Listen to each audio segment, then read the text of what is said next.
আসসালামু আলাইকুম রহমতুল্লাহি বারাকাতু। সূরা আল আরাফের 161 নম্বর আয়াত থেকে 170 নম্বর আয়াতের বাংলা অনুবাদ।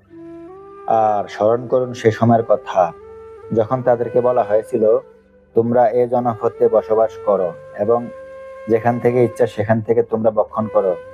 আর তোমরা বলো, ক্ষমা চাই, এবং তোমরা নত শিরে প্রবেশদ্বার দিয়ে প্রবেশ করো। আমি তোমাদের পাপ সমূহ ক্ষমা করে দেব।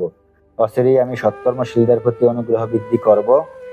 অতঃপর তাদের মধ্যে থেকে যারা জালেম ছিল, তাদেরকে যে কথা বলা হয়েছিল, তারা তা পরিবর্তন করেছিল। ফলে আমি তাদের উপর আসমান থেকে শাস্তি প্রেরণ করেছিলাম, কেননা তারা জুলুম করেছিল। আপনি তাদেরকে যে জনপদ সম্পর্কে জিজ্ঞেস করুন, যা ছিল সমুদ্র তীরে অবস্থিত।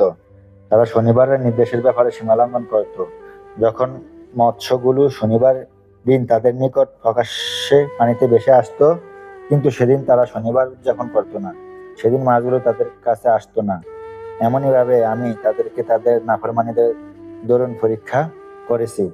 আর স্মরণ করুন সে সময়ের কথা, যখন তাদের মধ্যে থেকে একটি দল অপর দলকে বলেছিল, এমন জাতিকে তোমরা কেন সদুপদেশ দিচ্ছ, যাদেরকে আল্লাহ ধ্বংস করবেন অথবা কঠোরভাবে শাস্তি দেবেন?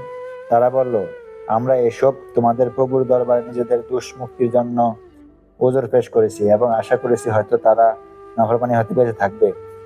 অতঃপর তাদেরকে যে উপদেশ দেওয়া হয়েছিল তা যখন তারা ভুলে গেল, তখন তারা অসৎ কাজ হতে বারণ করত। আমি তাদেরকে শাস্তি হতে মুক্তি দিয়েছি, আর জালেমদেরকে তাদের নাফরমানির দারুণ নিকৃষ্টতর শাস্তি দ্বারা পাকড়াও করেছি।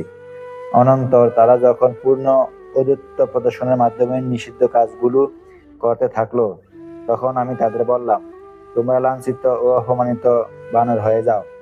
আর স্মরণ করুন সে সময়ের কথা, যখন আপনার প্রতিপালক ঘোষণা করেন যে অবশ্যই তিনি তাদের উপর কিয়ামত পর্যন্ত এমন লোকদেরকে পাঠাবেন যারা তাদেরকে মন্দ শাস্তি দেবে।